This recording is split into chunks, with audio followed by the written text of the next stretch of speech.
세월 불거 만사계공. 시간의 흐름 속에서 모든 것은 결국 지나가고 아무것도 아닌 것이 된다. 한때는 세상이 무너질 것처럼 사랑했던 사람과도 어느 날 모르는 사람처럼 스쳐 지나가게 되고, 비밀을 나누며 깊은 믿음으로 연결되었던 친구가 어느 순간은 전화 한 통 걸기조차 어색한 남이 되어버린다.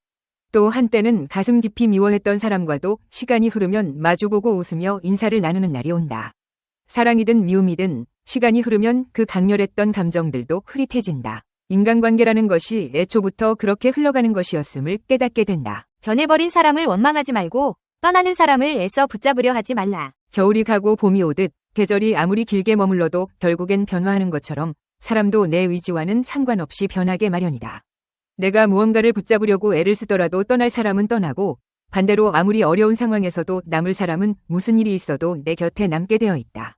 억지로 붙잡지 않아도, 아둥바둥 매달리지 않아도 나를 아끼고 사랑해주는 사람은 자연스럽게 나의 곁에 머문다. 그런 사람과의 관계는 물처럼 흐르지만 끊어지지 않고 바람처럼 자유롭지만 든든하다. 우리가 종종 착각하는 것은 누군가의 곁에 내가 남기 위해 애써야 하고 상대를 붙잡아야만 관계가 유지된다고 믿는 것이다.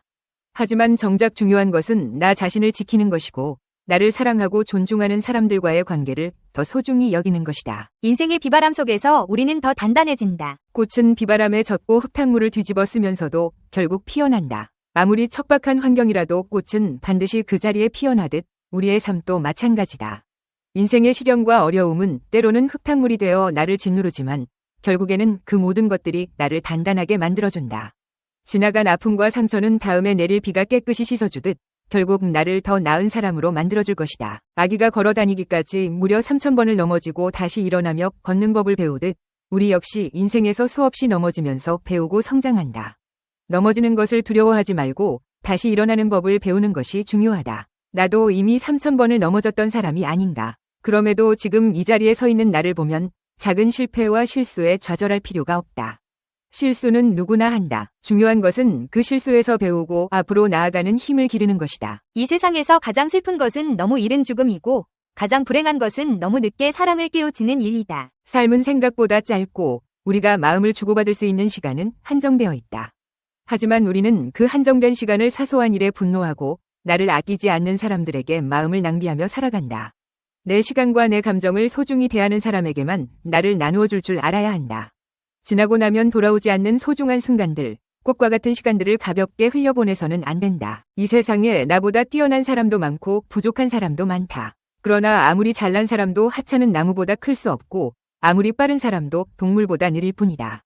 하늘에서 내려다보면 결국 모두가 작은 존재일 뿐이다. 나를 기준 삼아 남을 평가하고 나보다 나은 사람을 시기하고 질투하는 것은 나를 스스로 작게 만드는 일일 뿐이다. 나 자신을 있는 그대로 받아들이고 사랑하는 것, 그것이 진정한 삶의 자유를 찾는 첫걸음이다. 있는 그대로의 나를 사랑하고 내 속도대로 살아가면 된다. 세상은 끊임없이 나를 평가하고 비교하지만 그 평가에 휘둘리다 보면 정작 나 자신을 잃어버리게 된다. 남에게 잘 보이기 위해 나를 꾸며내고 남보다 앞서기 위해 무리하게 달리다 보면 결국 나에게 남는 것은 허탈감뿐이다. 인생은 나의 속도대로 걸어가면 된다. 느리면 어떤가? 나만의 걸음으로 걷다 보면 어느새 내가 원하는 곳에 도착해 있을 것이다. 내가 나 자신을 사랑하고 나의 가치를 믿을 때 진짜 나를 사랑해주는 사람들이 자연스럽게 내 곁에 남게 된다. 억지로 관계를 만들기 위해 나를 버리고 상대에게 맞추는 것은 스스로를 소모시키는 일이다. 내가 나 자신을 소중히 여길 때 나의 시간과 마음도 더 가치 있게 흘러갈 것이다. 결국 인생은 계절처럼 흘러간다. 겨울이 지나면 봄이 오듯 아픔과 슬픔도 결국에는 지나가게 마련이다. 오늘의 상처는 내일의 나를 더 단단하게 만들 것이고 지금의 시련은 나를 더 깊고 성숙하게 만들어줄 것이다. 지나치게 아파하지 말고 지나치게 애쓰지 말자. 누군가의 평가와 시선에 휘둘리기보다는 나만의 삶을 사랑하며 살아가자. 나에게 주어진 소중한 하루를 내 뜻대로 채우고 나의 속도에 맞게 살아갈 때 진정한 행복을 찾을 수 있을 것이다. 넘어지더라도 다시 일어서라. 그게 바로 나를 지키는 법이고 나를 사랑하는 길이다. 모든 것은 결국 지나간다. 시간이 흐르면 이 또한 아무것도 아닌 일이 된다. 내가 살아가는 이 순간, 있는 그대로의 나를 사랑하며 나답게 살아가자.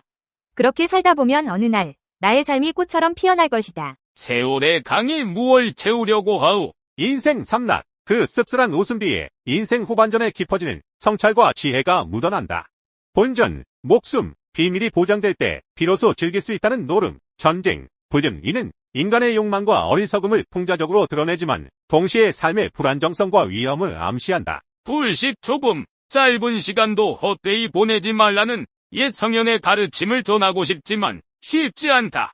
잔소리처럼 들릴까봐 혹은 관계가 멀어질까봐 망설여진다. 하지만 인생의 황혼기에 접어든 우리는 이제 삶의 본질을 직시하고 진정한 가치를 찾아야 할 때다. 돌이켜보면 인생은 결국 공평하다. 누구나 기쁨과 슬픔, 성공과 실패를 경험하며 삶을 채워간다.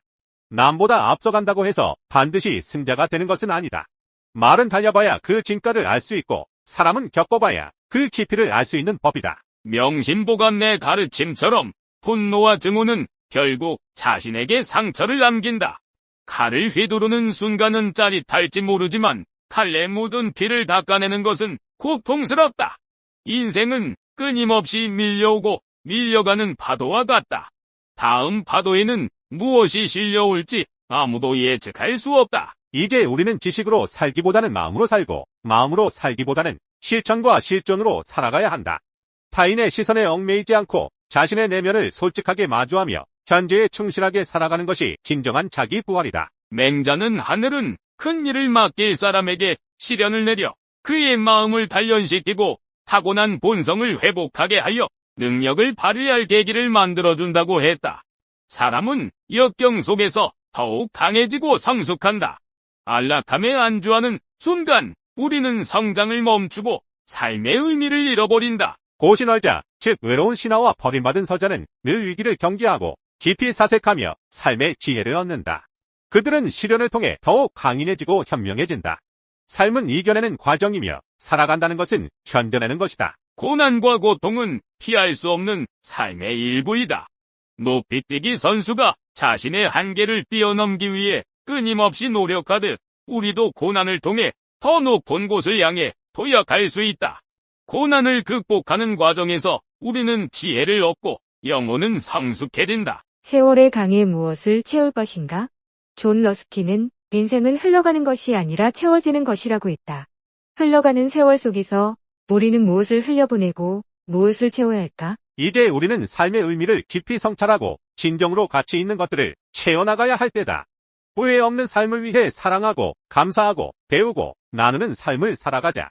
몸은 늙어도 영혼은 늙지 않는다.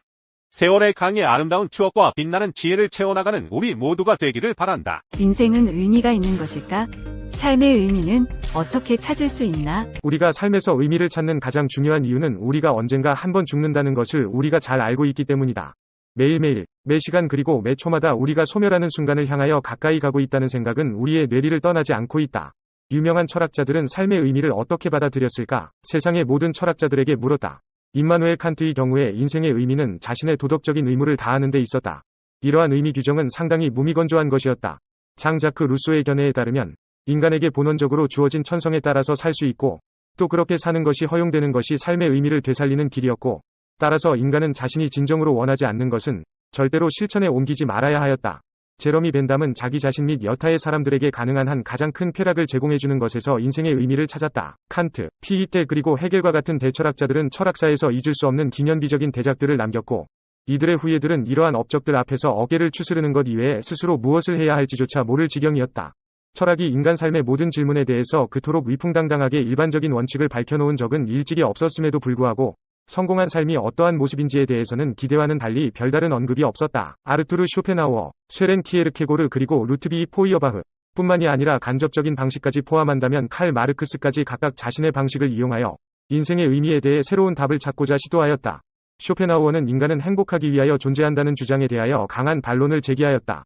인간은 의지의 지배를 받는 노예이기 때문에 욕구의 완전한 충족이나 내면적인 만족은 불가능하고 인간에게 어느 정도 만족을 줄 수 있는 유일한 예술은 음악이라는 것이다. 프리드리히 니체와 지그문트 프로이트의 사상도 쇼펜하우어의 세계관에 밀접하게 연결되어 있다. 인생의 의미를 묻는 것 그 자체는 육체적 또는 정신적 허약함에 대한 징표에 지나지 않는다는 것이 그들의 주장이었다.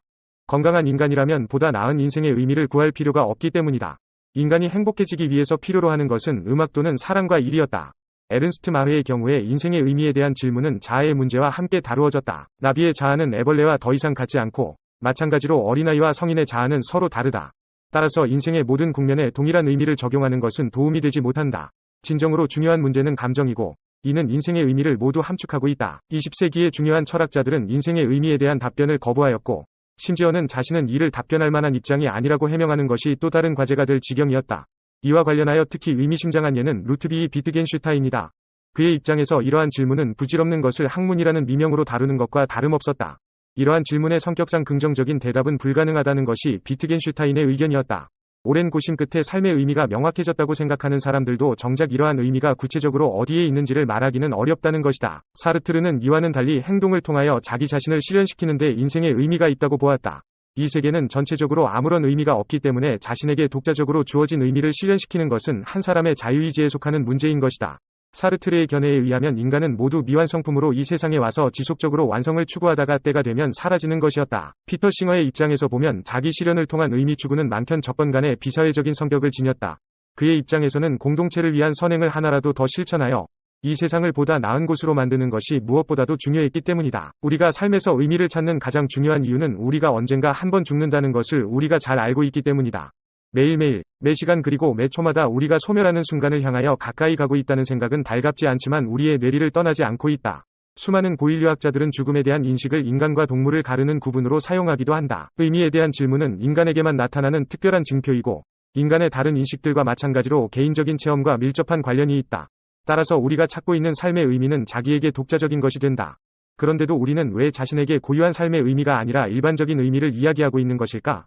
그리고 인생은 특정한 하나의 의미만을 지녀야 하는 것일까? 단 하나의 유일한 의미에 대한 욕구도 따지고 보면 매우 인간적인 측면이 있다. 인생의 의미를 왜 찾아야 하는지 그리고 무엇을 기준으로 탐구해야 하는지를 고민하는 것보다는 인생의 의미 그 자체를 훨씬 더 깊이 생각하고 있기 때문이다. 다른 말로 하면 우리는 모든 것을 연구하는 과정에서도 연구 방법론을 두고 고민하지 않는 것이다.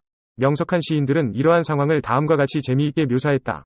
이상한 나라의 앨리스를 쓴 작가 루이스 캐럴에 의하면 아무런 의미가 인생에 없다면 더 이상 찾을 것이 없고, 따라서 엄청난 수고를 절약할 수 있으니 이보다 더 좋을 일이 없다. 인생이 단 하나의 특정한 의미를 지녔다는 견해는 전혀 바람직하지 못한 관념이다.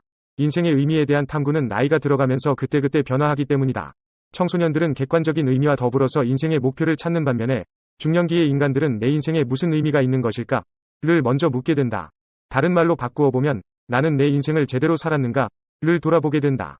인생의 의미를 묻는 질문은 이제 인식의 요구에서 멀리 벗어나 있는 것이다. 철학적인 고민이 이제 심리학적인 결산으로 변화되고 자신이 살아온 인생에 의문이 드는 경우에는 자신에 대한 정당화가 먼저인 것이다.